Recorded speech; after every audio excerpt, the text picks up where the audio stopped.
Step 1. Open the box and remove the product. Place the product accessories neatly. Step 2.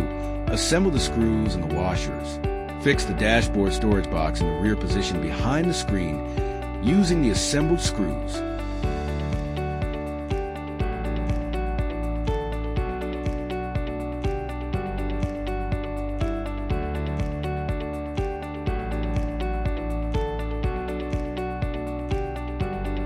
Install the silicone pad. Step 3. Install the bracket on both sides of the dashboard storage organizer. Attach the black magnetic mount to the bracket. Remove the adhesive on the iron ring. Install it on the back of the phone.